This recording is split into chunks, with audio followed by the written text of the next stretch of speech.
bukan hanya melekat di dalam diri Yesus itu hanya seorang nabi karena dia memang kemarin itu dilahirkan, tapi keadaannya sekarang ini bahwa dia itu di luar daripada seorang nabi gitu loh.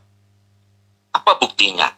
Yang pertama adalah di Matius 28 ayat 18. Itu dikatakan di sana, segala kuasa telah diberikan kepadaku di bumi dan di surga. Berarti kalau misalkan Yesus hanyalah sebagai nabi, nggak mungkin Yesus itu menguasai surga gitu loh. Terus kalau misalkan dia bersama dengan Bapa, itu berarti apa? Saya memegang di Yohanes 1 ayat 14 bahwa Yesus itu adalah firman. Gitu ya. Karena sekali lagi Yesus, kalau saya menyebut adalah Yesus, Yesus Tuhan, itu berarti Yesus harus menguasai surga. Itu yang pertama. Ada di Matius 28 ayat 18. Kemudian yang kedua, Yesus Tuhan itu Yesus harus menguasai juga jalan ke surga gitu loh. Ada di Yohanes 14 ayat 1 sampai 6. Jangan gelisah hatimu, percayalah kepadaku, percayalah kepada Bapa. Di rumah Bapakku banyak tempat tinggal. Jikalau tidak aku mengatakannya, tentu aku ke sana untuk menyediakan tempat bagimu, dan aku akan datang lagi untuk membawa kamu ke sana gitu. Itu artinya apa? Kalau enggak itu bukan Tuhan, nggak mungkin dia mengatakan seperti itu. Atau seorang nabi itu nggak mungkin kalau memang dia punya kuasa seperti itu. Itu yang kedua. Kemudian yang ketiga, kita bisa lihat di dalam Matius 10 ayat 39, Markus 8 55, Lukas 9 ayat 22. Barang siapa mempertahankan nyawanya, ia akan kehilangan nyawa. Tetapi barang siapa kehilangan nyawa karena aku, ia akan memperolehnya, dan akan aku bangkitkan pada akhir zaman. Itu artinya apa? Hanya seorang yang memiliki kuasa yang berhak mengatakan bahwa manusia boleh ke surga. Ini ditentukan saya yang berkuasa menentukan ke surga. Seorang nabi tidak boleh seperti itu. Itu pandangan saya, itu pendapat saya gitu. Oke, dijawab dulu ya. Dijawab dulu Pak, kepanjangan Yohanes 14:6 sama siap. Pak Juma, Yohanes 14:6 sama Matius 28:18. Silakan. Gimana? Yohanes 14:6 sama Matius 28:18. Yohanes 14 dari Oke, baik. Ya, Jadi satu hal yang perlu saudara pahami dulu ya, bahwasanya Matius ini tidak diketahui siapa penulisnya. Boleh Anda lihat di dalam Matius 9 nomor 9. Ini cuma dasar pegangan aja. Kemudian Matius ditulis tahun 60-an ke atas. Yesus itu datang kemudian di tahun 30 sampai tahun 33 dia melakukan penginjilan. Kita lihat berdasarkan penyelidikan orang yang bersaksi kepada penulis Yohanes. Apa yang dikatakan kemudian oleh Yesus? Segala firman yang engkau berikan kepadaku telah aku sampaikan kepada mereka, dan mereka telah menerimanya, dan mereka benar-benar tahu dan percaya bahwa engkaulah yang telah mengutus aku. Kalau abang tadi ini kan satu, abang mencomot-comot firman dari sini, lalu memberikan kesimpulan Yesus itu adalah Tuhan. Tapi Yesus jauh lebih hebat. Kenapa Yesus jauh lebih hebat? Karena Yesus memberikan segala firman. Kepada siapa? Kepada Bani Israel muridnya. Bukan kepada Kristen. Kepada Bani Israel. Segala firman yang engkau berikan kepadaku. Yohanes 17 nomor 8. Telah aku berikan kepada mereka muridku, dan muridku telah menerimanya, dan setelah menerimanya mereka percaya bahwa engkaulah yang telah mengutus aku. Murid-murid Yesus percaya kalau Yesus itu adalah utusan Tuhan. Setelah seluruh firman sampai kepada mereka dari Yesus. Lah saudara hanya comot-comot ayat, tapi Anda mengatakan Yesus Tuhan. Murid-murid Yesus bukan comot ayat. Murid Yesus semuanya firman diterima dari Yesus, dan mereka percaya Yesus itu hanya utusan Tuhan. Kira-kira hebat mana ilmunya antara murid Yesus dan Anda? Itu yang kedua. Yang pertama. Yang kedua, ketika saudara mengatakan bahwasanya Yesus ini kemudian bukan hanya utusan biasa. Dengan Anda mengatakan Yesus itu utusan, maka Anda sudah harus belajar ke dalam kitab Yesaya 63 nomor 9. Dalam segala kesesakan mereka, bukan seorang duta, bukan seorang utusan, melainkan Tuhan sendirilah yang menyelamatkan mereka. Dialah yang menebus mereka ke dalam kasih-Nya dan belas kasih-Nya, dan Dia mengangkat dan menggendong mereka sejak dari zaman dahulu kala. Yesus hanya utusan. Kata Tuhan, bukan utusan, aku. Makanya Yesus yang utusan berkata apa? Aku tidak dapat berbuat apa-apa dari diriku sendiri. Yohanes 5 nomor 30. Itu kata Yesus. Kisah para Rasul 2 nomor 22. Mujizat-mujizat yang dilakukan kemudian di tengah-tengah Bani Israel, yang melakukan itu adalah Tuhan melalui perantaraan utusan bernama Yesus. Lalu kemudian Anda membawa Matius tadi tentang Yesus berkuasa di bumi. Itu hoax. Apa kuasa Yesus di bumi? Tak ada. Untuk mendudukkan Bani Israel saja menjadi pengikutnya, itu nggak bisa. Kalau Kristen kan bukan pengikutnya. Untuk mendudukkan Bani Israel saja menjadi pengikutnya tak bisa. Bahkan untuk melumpuhkan Yudas tidak bisa. Mana kuasa Yesus di dunia? Tak ada. Dan Anda harus tahu, kalau di surga juga Yesus tidak berkuasa. Mana buktinya? Matius 20 nomor 23. Cawanku memang akan kamu minum, tetapi hal duduk di sebelah kananku atau yang duduk di sebelah kiriku, aku tidak berhak memberikannya. Itu akan diberikan kepada orang-orang bagi siapa Bapakku telah menyediakannya. Ini berbicara di surga. Di surga, siapa yang duduk di kananku, siapa yang duduk di kiriku, aku tidak punya hak untuk memberikannya. Itu akan diberikan kepada orang-orang bagi siapa yang Bapakku telah menyediakan untuknya. Lalu kemudian, kemana perginya akal kita ketika kita berkata, kepadaku telah diberikan? Ayo, berarti Anda yang memberikan. Mau sehebat apapun Yesus, seunggul apapun Dia, unggul sebagai manusia, unggul sebagai Tuhan, unggul sebagai utusan Tuhan. Tetapi yang memberikan keunggulan itu adalah pencipta langit dan bumi, yang Yesus sendiri menyebutnya dengan sebutan Bapa. Kemana akal kita ketika ada orang diberi kewenangan?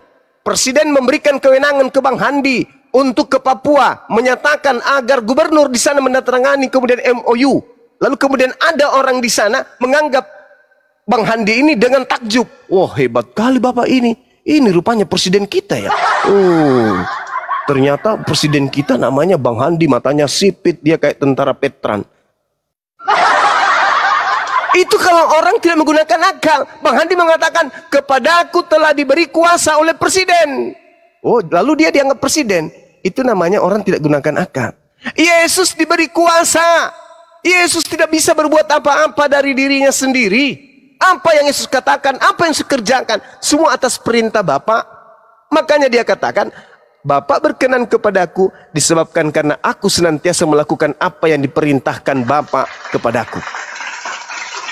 Jadi Yesus itu bukan siapa-siapa. Dia itu hanya manusia yang ditunjuk untuk melaksanakan kemudian titah dari Tuhannya. Nah, mari kita lihat kesaksian Yesus sendiri tentang dirinya. Siapa Yesus menurut Yesus? Baca Yohanes 5 nomor 36. Selesai. Ada kesaksianku yang lebih penting dari kesaksian Yohanes Pembaptis. Bahwa seluruh pekerjaan yang aku lakukan, misalnya membangkitkan orang mati, membuat orang lumpuh berjalan, orang buta melihat, atau berkata-kata, akulah ini, akulah itu, akulah itu. Semua itu bersaksi tentangku bahwa Bapaklah yang telah mengutus aku. Jadi kesaksian Yesus dirinya adalah utusan Tuhan. Sekarang Kristen mengatakan, oh enggak loh, kamu itu bukan hanya utusan Tuhan biasa loh, kamu juga Tuhan loh. Nah, itu kata Kristen. Tapi kesaksian Yesus tidak begitu.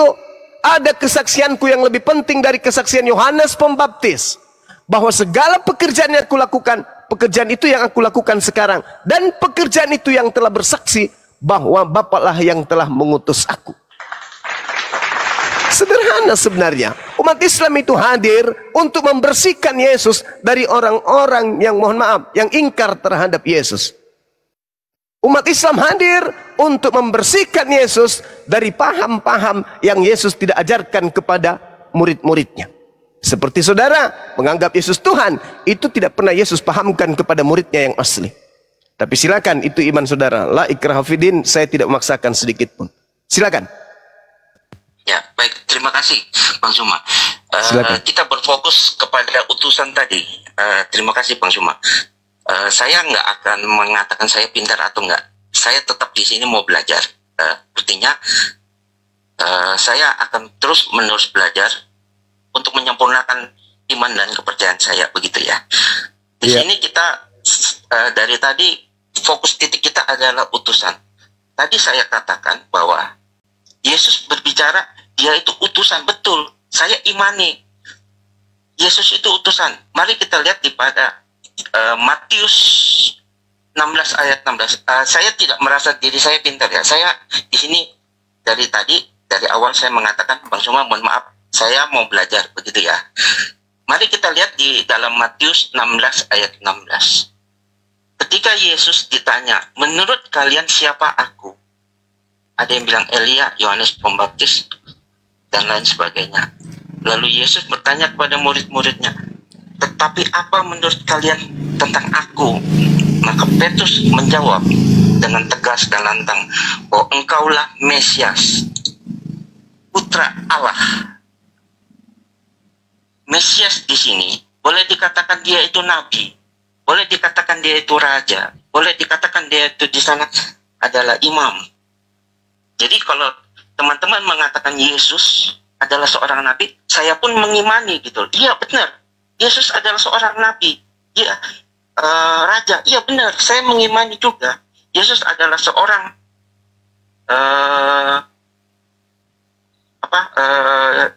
raja, imam, dan nabi, gitu loh. Tetapi tidak stop sampai di situ. Dikatakan Mesias tidak hanya sampai di Mesias saja gitu loh, tetapi dilanjutkan Putra Allah yang hidup. Maka di sanalah terlihat bahwa Yesus itu benar-benar utusan dari Bapa, gitu. Jadi kalau utusan dari Bapa, berarti ada yang mengutusnya itu.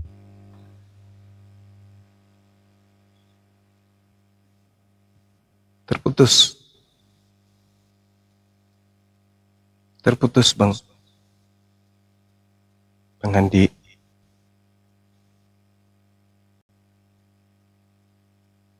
Bang Andi. Ketiduran Bang Andi, woi, bangun.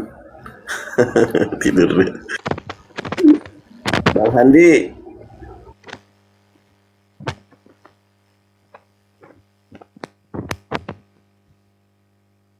Ada cerita seorang gadis melihat anjing dari lanjut. Pak, mohon maaf saya mengganggu. Ini apa? Aduh. Lanjut. Cas ininya mati. Lupa saya cas. Ya. 1,5 menit Pak. Baru Banjuma yang tanggapi, sorry. Silakan. Oh iya, baik. Saya simpel saja. Tadi Bang Zuma ada mengatakan bahwa Yohanes 17 ayat 8 ya, bahwa segala firman yang disampaikan itu segala firman yang disampaikan telah kuterima itu. Saya menilai bahwa di situ dari sudut pandang saya sendiri itu berbeda gitu loh, Bang Zuma. Karena Yesus itu adalah firman Tuhan sendiri gitu loh, bukan Tuhan. Jadi saya pernah ditanya sama orang Muslim juga ya. Saya pernah ditanya, mengapa kamu mengatakan bahwa Yesus itu Tuhan? Lalu saya mengambil contoh, saya mengatakan saya ambil kertas dan pulpen, saya menulis firman Tuhan. Di dalam Yohanes 1 ayat 14 dikatakan firman ini telah menjadi manusia. Makanya firman itu saya ganti dengan kata Yesus. Firman itu manusia namanya Yesus. Maka ketika firman itu seganti dengan Yesus, berarti Yesus itu Tuhan. Nah, menariknya adalah ketika saya mempelajari bahwa firman yang menjadi manusia itu seperti apa gitu loh. apa prosesnya, bagaimana bentuknya. Bukan dia langsung turun jadi manusia atau setengah dewa atau seperti apa gitu loh. Saya mempelajari terus dan ternyata saya menemukan bahwa ketika Yesus belum lahir itu sebelumnya adalah saya mau memutlakkan bahwa Yesus itu benar-benar seutuhnya itu firman gitu. Makanya dia adalah utusan yang datang langsung dari Allah. Oke, cukup Pak, ditanggapi Banjuma dulu ya. Oh iya. Oke, silakan Pak. Saya Iya. Iya, baik. Jadi gini, Bang. Kalau Yesus itu adalah firman, itu pemahaman yang masih apa ya bilangnya? Ejakulasi dini kurasa. Tidak dihasilkan dari kematangan berpikir. Karena yang terjadi sebenarnya adalah Yohanes 1 nomor 1 itu sifat berkata-kata yang melekat pada diri Tuhan yang bersatu dengan Tuhan. Pada mulanya adalah sifat berkata-kata. Sifat berkata-kata itu bersama-sama dengan Tuhan. Dan sifat berkata-kata itu adalah Tuhan. Betul. Kok bisa kayak gitu? Yes. Apa buktinya? Lihat aja. Di data nomor 14-nya. Sifat berkata-kata itu kemudian menjadikan daging. Seibarat kata, Tuhan bersama dengan mulutnya. Ketika mulutnya berkata, Roh Kudus akan turun atasmu, kuasa Tuhan yang Maha Tinggi akan menaungi engkau. Sebab itu anak yang akan kau lahirkan akan disebut kudus, anak Tuhan atau hamba Tuhan. Itulah firman yang keluar dari mulut Tuhan. Turun ke bumi sampai kepada Maria melalui Roh Kudus. Roh Kudusnya berkata, wahai Maria, ya paman, Roh Kudus akan turun atasmu dan kuasa Sang Yang Maha Tinggi akan menaungi engkau. Sebab engkau akan melahirkan. Tuh, akan melahirkan. Berarti Yesus belum ada. Yesus belum ada. Yang ada hanyalah firman yang keluar, terlontar dari mulut Tuhan. Firman itu dihantar oleh Roh Kudus kepada Maria. Maria, ya paman, Roh Kudus akan turun atasmu.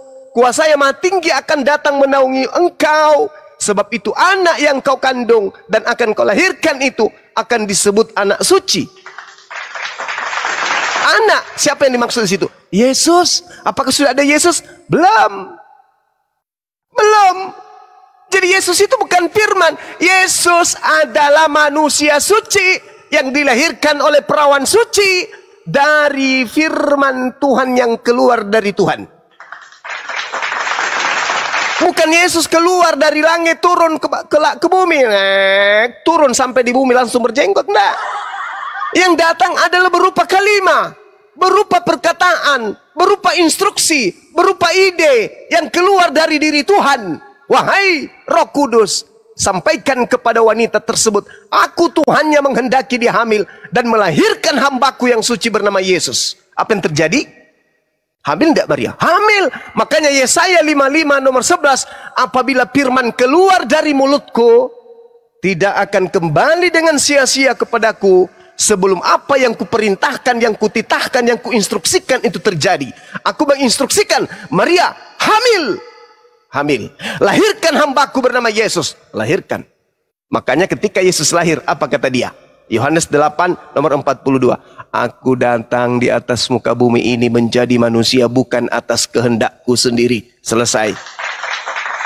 Bukan atas kehendakku sendiri, tapi atas kehendak siapa? Atas kehendak Bapa yang menghantarkan firman-Nya kepada Roh Kudus. Roh Kudus menjemput lalu mengantarkan kepada Maria. Maria mengaktualisasikan perintah Tuhan. Hamil dia tanpa disentuh oleh seorang laki-laki.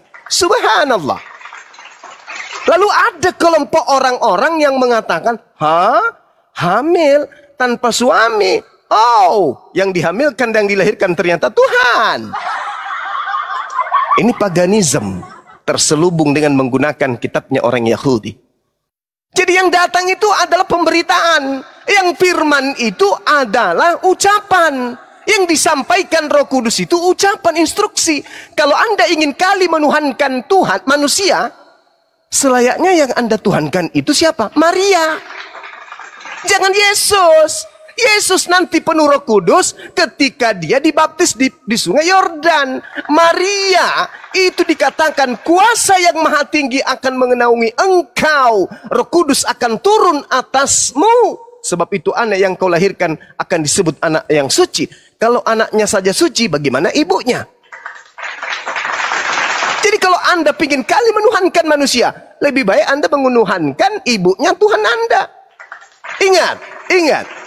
Adalah hukum alam, kambing melahirkan kambing, sapi melahirkan sapi, kucing melahirkan kucing, manusia melahirkan manusia. Maria, manusia atau Tuhan? Manusia. Berarti yang dilahirkan Maria adalah manusia. Yang dilahirkan secara suci, yang dilahirkan secara kudus. Karena itu bukan dihamili oleh laki-laki, tapi dia hamil atas instruksi Sang Yang Maha Tinggi untuk menciptakan kemudian hambanya yang suci untuk menjadi pemimpin di tengah-tengah Bani Israel. Ya Bani Israel, inni Rasulullahi ilaikum. Matius 15 nomor 24. Aku diutus kepada Bani Israel untuk menjadi seorang gembala sebagai pemimpin untuk Bani Israel. Jelas itu. Jadi saudara, kalau Anda mengatakan Yesus itu firman, Anda keliru. Yesus itu bukan firman. Apa buktinya? Coba lihat. Di dalam Yohanes 1:14. Firman itu telah menjadi daging. Sama ketika Anda menjelaskan. Ketika Tuhan mengatakan, jadilah terang. Maka kita kemudian sebagai penulis akan menuliskan. Maka firman itu telah menjadi tata surya. Karena ketika Tuhan mengatakan jadilah terang, terang itu jadi matahari. Jadilah hamil, jadilah melahirkan, lahirlah Yesus. Jadilah terang, jadilah matahari. Jadilah bumi, jadi alam semesta ini. Jadi bumi kita ini, dunia kita ini. Jadilah Pluto, Plato dan seterusnya. Semuanya, jadilah Mars, semuanya jadi. Pada mulanya adalah firman. Mazmur 33 nomor 9. Allah memberi perintah, maka semuanya ada. Yesus tak ada. Lalu kemudian Tuhan memberi perintah. Hamil, wahai Maria. Hamil, adalah Yesus. Tanpa perintah, Yesus tak ada. Tanpa kuasa Tuhan, Maria nggak hamil. Kecuali digagahi oleh suaminya. Nah, ini. Makanya saya katakan, ketika Anda mengatakan Yesus itu adalah firman, dan firman itu adalah Tuhan, mohon maaf. Bahasa sederhana saya katakan, itu pemahaman ejakulasi dini. Terlalu terburu-buru, tidak dihasilkan dari kematangan berpikir. Demikian. Semangat saya. Baik, terima kasih Bang Jumat. Tadi saya terpotong dan belum menjelaskan lebih detail ya. Ini yang saya tangkap, ini yang saya sampaikan ini bukan dari kata-kata saya, tetapi dari kata-kata Yesus sendiri. Ya. Pertama, Yesus itu memutlakan dirinya itu sebagai firman. Dari mana saya tahu? Yang pertama, sebelum Yesus lahir, bangsa Israel itu sudah ada firman. Betul atau enggak? Sebelum Yesus lahir, bangsa Israel itu sudah ada firman. Gitu loh. Nah, lalu di dalam Injil Matius, Markus, Lukas, Yohanes itu semua dikatakan bahwa dengan demikian, contoh di dalam Matius 2 ayat 17. Dengan demikian, genaplah firman yang disampaikan oleh Yeremia. Kepada siapa? Yesus. Halo? Halo? Begitu juga semuanya. Terus ada kata penggenapan. Genaplah nas ini ketika dibacakan. Pada hari ini genaplah nas ini ketika kamu mendengarkan. Jika kamu percaya, Musa, kamu juga akan percaya. Karena Musa menuliskan tentang aku. Itu semua Yesus katakan sendiri. Bahwa dialah sedang menggenapi firman yang ada sebelum dia lahir. Itu yang pertama. Yang saya mau katakan tadi itu ya. Makanya dikatakan tadi apa? Semua firman yang telah engkau sampaikan itu ketika Yesus belum lahir. Bahwa itu di bangsa Israel ada firman. Yesus mau mengatakan bahwa ketika semua firman yang engkau sampaikan itu telah kuterima dan akan kusampaikan juga kepada mereka, dan mereka juga menerima. Jadi ini perkataan Yesus sendiri bahwa dia sedang menggenapi firman yang ada atau firman sebelum Yesus lahir. Itu yang pertama.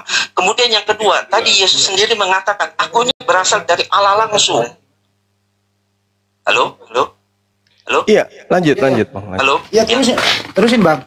Ya, terusin ya. Jadi Yesus sendiri mengatakan, aku ini berasal dari Allah. Itu artinya apa? Yesus itu bukan manusia gitu. Dia sesang firman yang diutus, datang langsung ke dunia gitu loh.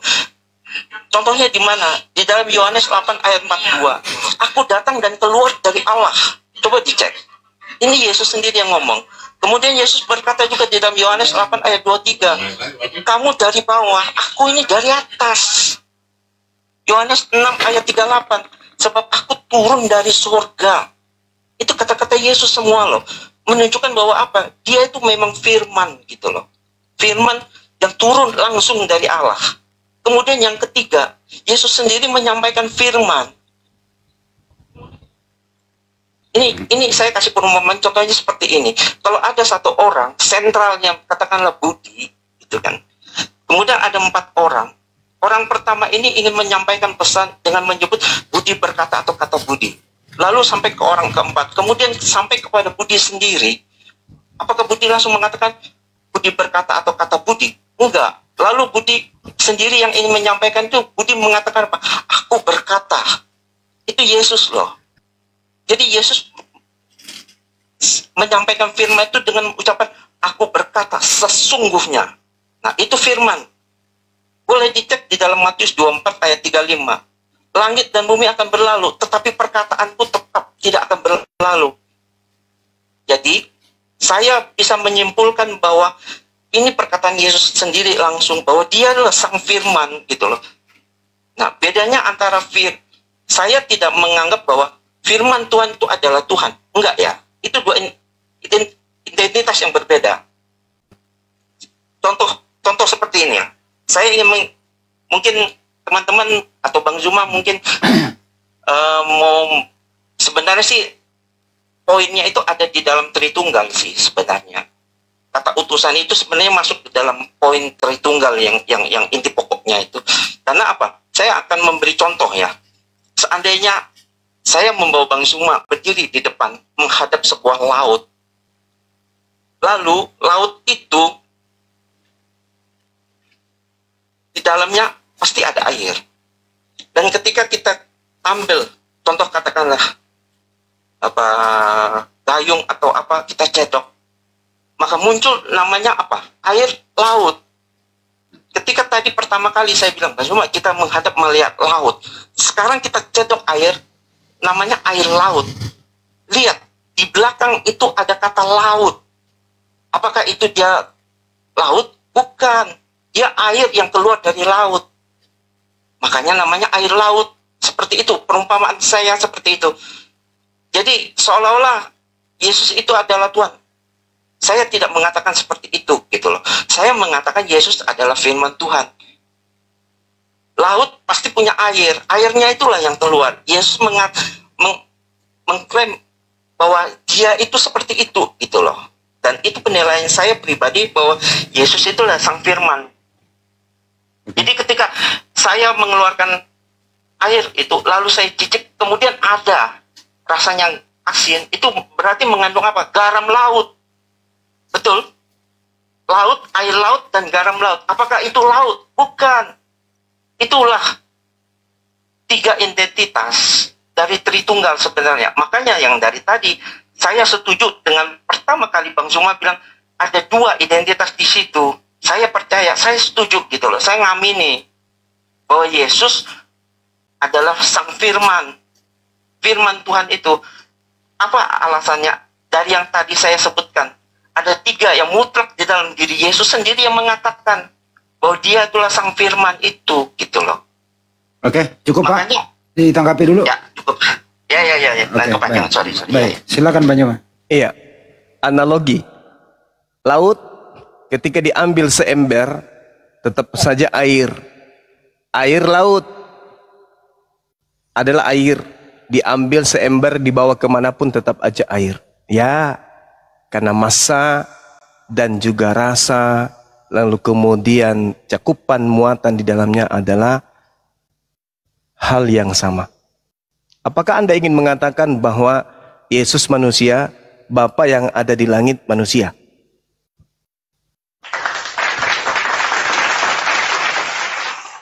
Yesus manusia, tidur, ngantuk, lapar, yang ada di langit juga demikian adanya gitu.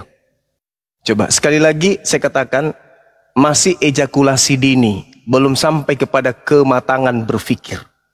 Analogi Anda itu seibaratkan Anda adalah satu manusia utuh. Ketika kemudian tangan Anda saya putus atau diputuskan, trak, lalu tangan Anda selengan itu diberikan kehidupan sendiri, kesadaran sendiri, dan kehendak sendiri. Apakah Anda masih mau mengatakan bahwa tangan Anda adalah Anda? Sedangkan tangan Anda sudah memiliki kehidupan sendiri. Tangan Anda sudah memiliki kehidupan sendiri. Sama seketika dikatakan di dalam kitab saudara bahwasanya Bapa memiliki hidup, demikian juga Yesus diberikan hidup dalam dirinya sendiri. Yohanes 5 nomor 26. Ketika Anda memiliki hidup utuh dalam tubuh Anda, kemudian tangan Anda terpotong dari Anda, lalu tangan Anda itu memiliki hidupnya sendiri, memiliki kesadarannya sendiri, memiliki kehendaknya sendiri. Apakah tangan Anda masih bisa disebut sebagai Anda? Tidak. Kenapa? Karena tangan Anda sudah berdikari, berdiri sendiri. Meskipun tangan Anda berasal dari Anda, tapi tangan Anda bukan Anda. Karena Anda punya kehidupan sendiri, tangan Anda juga punya kehidupan sendiri. Meskipun tadinya Anda dan tangan Anda adalah satu. Itu analogi Anda. Sebab sama seperti Bapa mempunyai hidup dalam dirinya, demikian juga diberikannya Yesus mempunyai hidup dalam dirinya sendiri. Yang kedua, Lukas 22:42. Ya Bapakku, jikalau engkau mau, ambillah cawan ini daripadaku, tetapi bukanlah kehendakku, melainkan kehendakmu lah yang terjadi. Tangan Anda sudah memiliki kehendak sendiri. Anda juga memiliki kehendak sendiri. Maka tangan Anda yang berasal dari Anda, itu bukan Anda lagi. Itu adalah pribadi yang baru. Segala sesuatu yang keluar, yang datang dari Tuhan, itu bukan Tuhan. Segala sesuatu yang keluar dari Anda itu bukan Anda. Suara yang keluar dari Anda bukan Anda. Ingus yang keluar dari Anda bukan Anda. Yang keluar dari Anda itu bukan Anda. Coba sekali-sekali baca Matius 4 nomor 4. Manusia hidup berasal dari setiap firman yang keluar dari mulut Tuhan. Kita ini adalah firman yang keluar dari mulut Tuhan. Yesus adalah firman yang keluar dari mulut Tuhan. Kalau Anda kemudian membawa Trinitas, saya tadi sudah lebih awal menyampaikan kepada saudara seperti yang tertulis di dalam kitab saudara sendiri, bahwasanya apabila Yesus datang, maka kita akan melihat Yesus dalam keadaannya yang sesungguhnya. Oleh karena itulah kita akan sama seperti Yesus. Saudara-saudaraku yang kekasih, sekarang kita adalah anak-anak Tuhan, tetapi belum nyata apa keadaan kita kelak. Akan tetapi kita tahu, apabila Yesus menyatakan dirinya, kita akan menjadi sama seperti Yesus. Apabila Yesus menyatakan dirinya, kita akan sama seperti Yesus, sebab kita akan melihat Yesus dalam keadaannya yang sebenarnya. Kalau Yesus adalah Trinitas, berarti kita ini berapa tas? Sebab kita dan Yesus adalah sama. Kita akan melihat Yesus dalam keadaan yang sebenarnya. Dan kita akan sama seperti Yesus dalam keadaan Yesus yang sesungguhnya. Kalau Yesus Trinitas, konsep sama Trimurti, maka coba Anda jawab kepada saya. Kalau Anda sama dengan Yesus dalam keadaan yang sebenarnya, itu bukan Trinitas lagi. Berapa tas itu? Jadi analogi Anda itu, Anda air laut, kemudian diambil, kemudian air lautnya itu tetap saja air laut kemanapun dia pergi. Sayangnya analogi Yesus turun ke bumi, kalau Anda mengatakan yang di laut, yang laut itu adalah Bapa yang ada di langit, dan Yesus adalah air yang seember dari laut, sayangnya pencipta langit dan bumi, bukan manusia dan bukan anak manusia. Bilangan 23 nomor 19, Hosea 11 nomor 9, 2 Samuel 7:22, Yeremia 10 nomor 6, Tuhan tidak serupa dengan manusia. Air yang ada di ember serupa dengan air yang ada di laut. Air yang ada di periuk serupa dengan air yang ada di laut. Air yang Anda ambil dari laut serupa dengan air yang ada di laut. Sedangkan Yesus tidak serupa dengan pencipta langit dan bumi. Analogi Anda keliru. Masih ejakulasi dini. Belum mencapai kematangan berpikir. Silakan. Ya, silakan, Pak. Jadi sebentar ya, Bang ya. Ya. Ini penonton semua kok izin ya penonton semua bahwa saya ini Handi Slebes. Ini bukan Handi Oten ini yang ngomong. Yang ini via telepon. Karena ini Pak Willy adalah seorang Kristen. Ingin diskusi dengan Mbak Nyuma tapi dia nggak bisa masuk TikTok. Dia minta ke saya dari sore kan gitu. Ya, lanjut Bang, lanjut. Ya. Ya, menarik ini Bang Cuma. Saya benar-benar suka pembahasan seperti ini.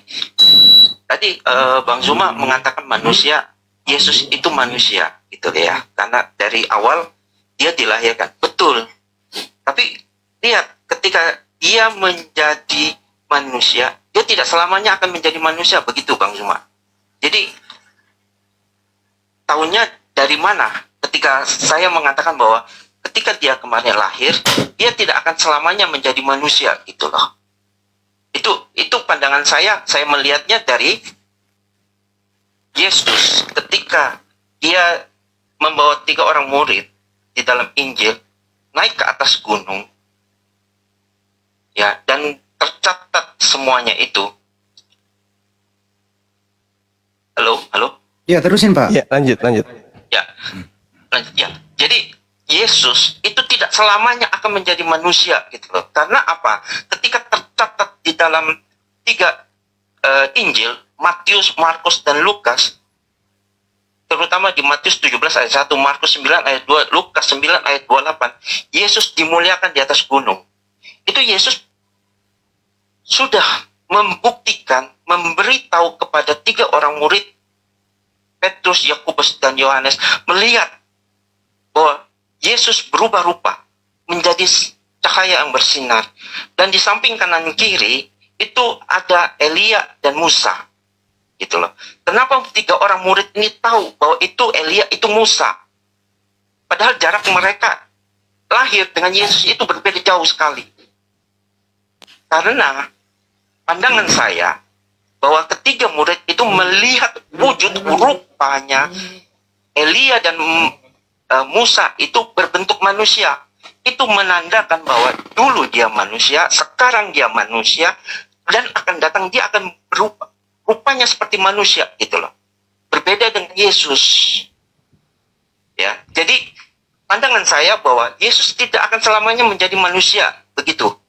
Karena dia akan melepaskan kemanusiaannya ketika dia sudah sampai di surga gitu loh. Wujudnya akan berubah. Dan di sanalah kita tahu bahwa Yesus saat itu tidak berada bersama manusia. Berarti dia bersama penghuni surga. Nah, disitulah saya baru mengenal dan tahu bahwa Yesus tidak akan selamanya melekat kemanusiaannya dia. Sehingga saya boleh menyimpulkan, kalau tidak sebagai manusia, dia sebagai apa? Itu. Dan itulah yang saya benar-benar meninggikan ya, bahwa dia adalah sang firman Tuhan itu. Begitu, Bang Cuma. Oke, baik. Ya. Sekali lagi mohon maaf nih kawan ya. Di sini kita sama-sama menguraikan materi yang pada tujuannya adalah edukasi. Kenapa saya kemudian mengatakan Taruh dulu Pak ya. Betul, belajar. Saya belajar. Iya. Saya suka belajar, Pak. Kenapa saya mengatakan kemudian pandangan-pandangan saudara saya ini terlalu ejakulasi dini karena terlalu cepat mengambil kesimpulan. Tetapi itu nggak apa-apa, itu adalah kepercayaan. Sekarang gini, kitab Anda menuturkan kemudian 1 Korintus 15:28 Tetapi kalau segala sesuatu telah ditaklukkan di bawah Yesus, maka dia sendiri sebagai anak akan menaklukkan dirinya di bawah Tuhan, di bawah Bapa yang telah menaklukkan segala sesuatunya di bawahnya, supaya Tuhan menjadi semua di dalam semua. Itu satu.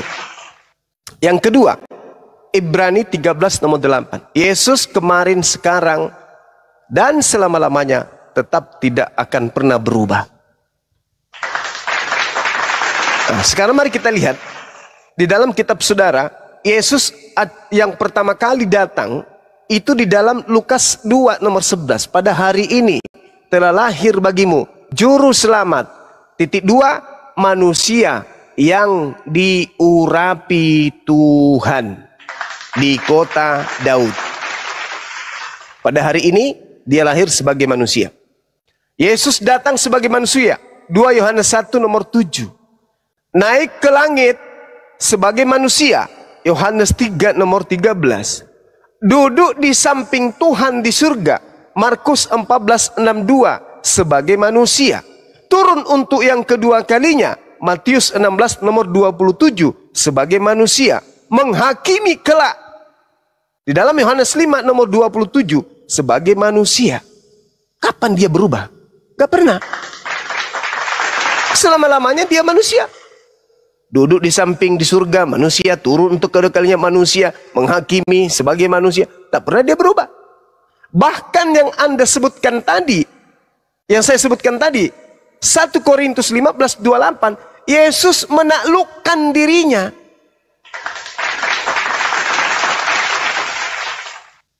Karena hanya ada satu Tuhan kelak nantinya, yaitu Allah. 1 Korintus 15:28. Nah, kalau itu juga tidak mempan, silakan Anda baca 1 Yohanes 3 nomor 2. Saudara-saudaraku yang kekasih, sekarang kita adalah anak-anak Tuhan. Tetapi belum nyata apa keadaan kita kelak. Akan tetapi kita tahu bahwa apabila Yesus menyatakan dirinya, kita akan menjadi sama. Kita akan menjadi sama seperti Yesus. Kita ini apa, Bang? Manusia atau Tuhan kita ini? Manusia kita kan? Kita akan sama seperti Yesus. Sebab kita akan melihat Yesus dalam keadaannya yang sebenarnya. Kita ini apa sebenarnya ini? Kita ini manusia kan? Nah, Yesus akan datang dan kita akan melihat keadaan yang sebenarnya Yesus itu. Dan dalam keadaan yang sebenarnya kita akan sama seperti Yesus. Pertanyaannya, kita ini Tuhan? Bukan. Yesus Tuhan. Loh, tapi kita akan sama dia. Berarti yang betul adalah Yesus tetap sama. Kemarin, sekarang maupun yang akan datang. Dia tetap anak Maria, anak manusia. Sama seperti kita anak manusia. Saya minta saudara menelaah lagi 1 Yohanes 3 nomor 2. Saudara-saudaraku yang kekasih, sekarang kita adalah anak-anak Theos, tetapi belum nyata apa keadaan kita kelak. Akan tetapi kita tahu bahwa apabila Yesus menyatakan dirinya, kita akan menjadi sama seperti Yesus. Sebab kita akan melihat Yesus dalam keadaannya yang sebenarnya. Kita akan melihat Yesus dalam keadaannya yang sebenarnya. Kalau orang Kristen mengatakan, nanti kelak di surga Yesus dalam keadaan yang sebenarnya adalah Tuhan, maka saudara-saudara Kristen juga Tuhan. Apakah itu betul? Tidak. Saudara-saudara Kristen adalah manusia. Maka Anda akan melihat Yesus sebagai manusia. Jadi tidak ada jalan untuk menuhankan Yesus. Tak ada. Tak ada jalan. Kecuali aliran kepercayaan yang mendoktrin dan mendogma itu. Selama masih membahas Yesus, maka bahasan Yesus diselimuti dan dikelilingi oleh kemanusiaannya. Kenapa? Dia bukan hantu, dia bukan hewan, dia bukan malaikat, dia adalah manusia. Sedangkan Tuhan bukan manusia. Yesus terciduk manusia. Maka celakalah orang yang menuhankan manusia. 2 Yohanes 1 nomor 7. Siapakah penyesat itu? Siapakah pembohong itu? Siapakah penipu itu? Siapakah iblis itu? Bukankah dia yang pergi ke seluruh dunia, yang tidak mengaku bahwa Yesus datang sebagai manusia? Dialah penyesat itu, dialah antikristus itu. Jadi kalau Anda mengatakan Yesus itu Tuhan, atau Yesus itu bukan manusia, Atau Anda mengatakan, oh memang kami mengaku Yesus itu manusia Bang Suma. Tetapi Anda menyembah dia, Anda menganggap dia Tuhan, berarti Anda adalah planos. 2 Yohanes 1 nomor 7, berarti Anda adalah antikristus. Apa planos itu? Penipu, pembohong, penyesat. Apa penipu, pembohong itu? Pembohong dan penipu itu lain di mulut, lain di praktek. Anda mengatakan Yesus itu manusia memang. Tapi lihat di gereja, Anda menyembah siapa? Menyembah manusia? Bukan. Anda menyembah apa yang Anda katakan Tuhan. Berarti mulut Anda mengatakan Yesus manusia. Tetapi prakteknya Anda mengatakan Yesus itu Tuhan. Anda pembohong, Anda penipu, Anda antikristus. Sekali lagi, 2 Yohanes 1 nomor 7. Siapakah planos itu? Siapakah planos? Planos dalam bahasa Yunani. Bahasa Indonesianya pembohong, penyesat, antikristus. Bukankah dia yang pergi ke seluruh dunia, yang tidak mengaku Yesus datang sebagai manusia? Dialah antikristus itu. Dialah penipu itu. Nah sekarang kalau Anda mengatakan, saya mengaku loh Yesus itu manusia. Yes, di mulut. Tapi di iman, Yesus itu adalah Tuhan itu sendiri. Berarti Anda adalah pembohong, penipu. Demikian. Oke, halo. Silakan Pak. Ya, saya masih tetap ada satu argumentasi buat Bang Zuma. Silakan. Kalau kita lihat dalam Matius, Markus, dan Lukas, itu ada diceritakan bahwa anak manusia akan datang dalam kemuliaan dan kuasa. Ya, sekali lagi, anak manusia akan datang di dalam awan dengan kuasa dan kemuliaannya, diiringi oleh malaikat-malaikat. Pertanyaan saya, apakah itu manusia? Apakah itu bisa seorang manusia yang seperti itu? Tercatat di dalam Matius 25:31, Matius 16:27, Markus 13:26, Lukas 21 dan 27. Saya langsung bertanya itu, apakah itu mencirikan bahwa itu seorang manusia? Apakah itu bisa mencirikan bahwa itu seorang nabi atau raja atau imam yang seperti itu? Jadi kalau memang masih saya mengatakan bahwa Yesus tetap manusia, itu menurut saya sesuatu yang tidak bisa ditangkap dan tidak bisa disinkronkan dengan ayat ini gitu. Karena apa? Dia datang dalam kemuliaan dan kuasa. Berarti tidak ada manusia yang bisa datang seperti itu sebagai manusia dengan kuasa dan kemuliaan gitu. Kita berbeda boleh ya, Bang Zuma ya? Halo, halo. Silakan. Halo, ya. Kita berbeda boleh ya, Bang Zuma ya? Maksud saya seperti itu. Boleh. Karena saya melihat bahwa ada data-data yang lain yang menunjukkan dan mengatakannya bahwa itu sebenarnya kalau kita pikir dan kita rasa itu nggak mungkin gitu loh. Jadi buat saya adalah ada data-data lain yang menunjukkan bahwa ternyata setelah Yesus melepaskan kemanusiaannya, Yesus nggak akan menjadi manusia lagi gitu loh.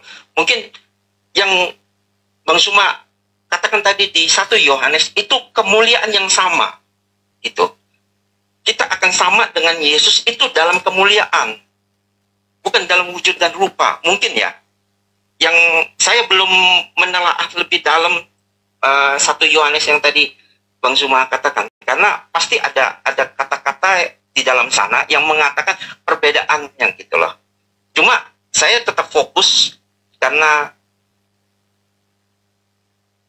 cerita Yesus itu ada di dalam Injil Matius, Markus, Lukas, dan Yohanes gitu. Jadi saya terus-menerus mengupas di sana gitu. Saya tidak keluar dari konteks daripada ini gitu loh. Nah, itulah yang tadi saya katakan bahwa rasanya kok berbeda gitu loh. Dengan data-data yang ditunjukkan yang ada seperti ini kok rasanya nggak pas gitu loh menurut saya. Demikian, Bang Suma, silakan.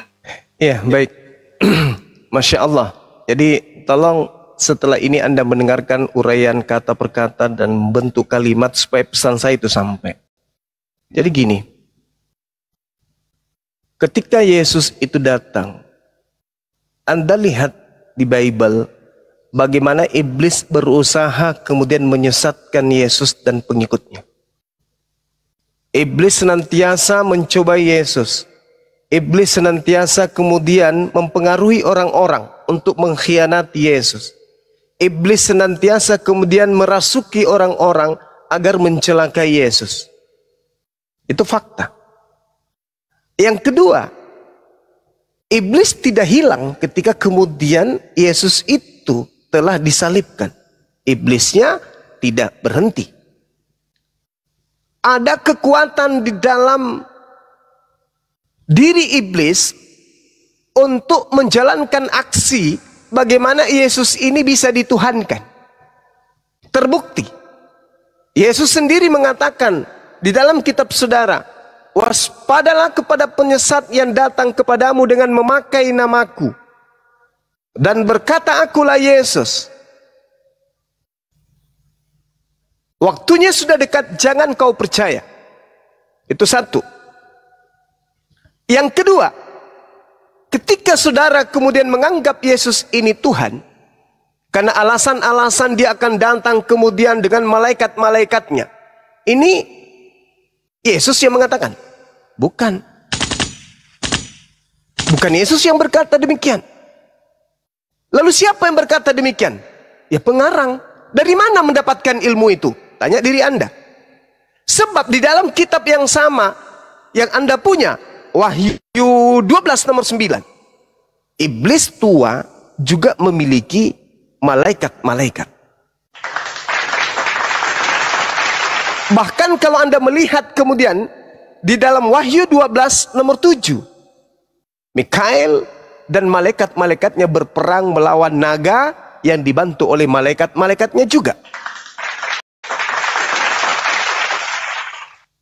Sementara Yesus ketika dia masih ada di bumi, dia tidak pernah mengatakan kalau dia itu punya malaikat.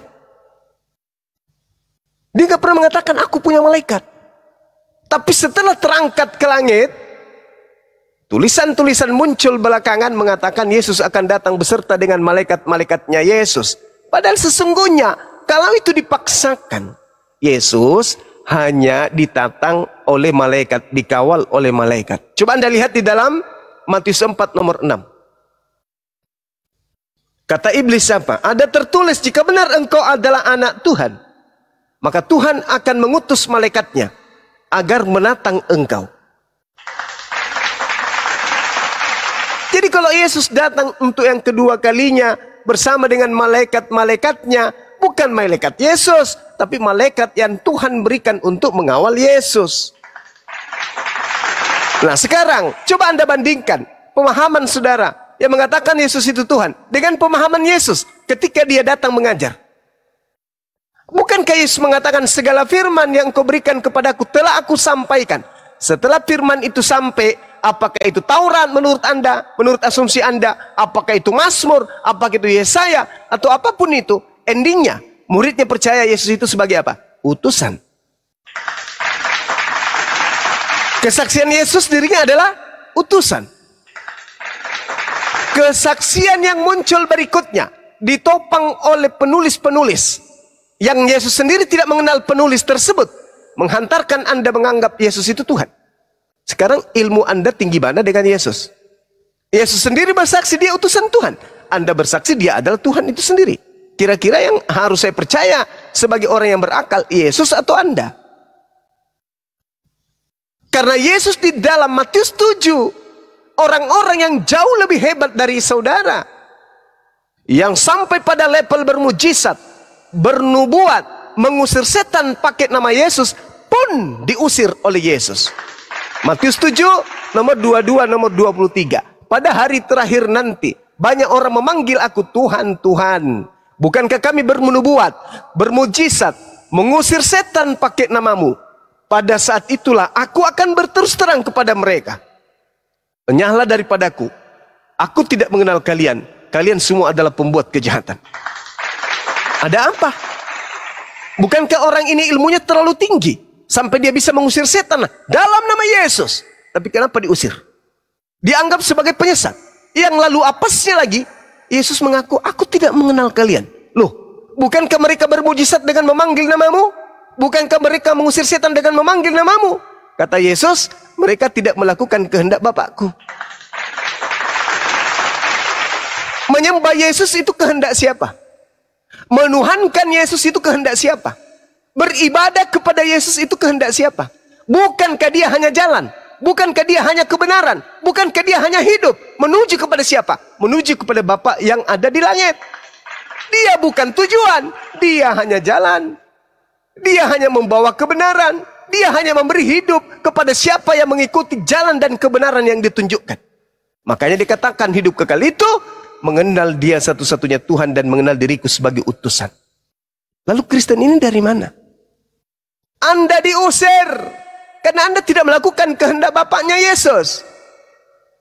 Yang diterima kemudian pemujaan-pemujaannya kepada Yesus yang bermujizat pakai nama Yesus hanya mereka Bani Israel yang melakukan kehendak Tuhannya Yesus. Bukan saudara Kristen. Kenapa saudara Kristen juga bisa mengusir setan pakai nama Yesus? Karena kata Yesus di dalam Matius 24 nomor 24, bahkan Matius 24 nomor 4, nomor 5, nomor 6 sampai nomor 9, bahwa penyesat itu mampu kemudian melakukan mujizat-mujizat. Tuh. Jadi kalau Anda mengatakan bahwasanya Anda masih ada satu hal, yaitu bahwa Yesus datang untuk kedua kalinya dikawal dengan malaikat-malaikatnya, ingat, Yesus tidak pernah mengatakan dirinya punya malaikat. Yang punya malaikat itu iblis, naga, si ular tua.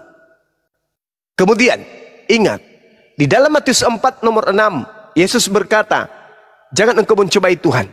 Karena iblis mengatakan malaikat, Tuhan akan mengutus malaikat untuk menatang engkau. Jadi tidak ada jalan, Bu. Karena Yesus sendiri telah mengatakan itu. Jadi kalau Anda memaksakan untuk menuhankan Yesus, silakan.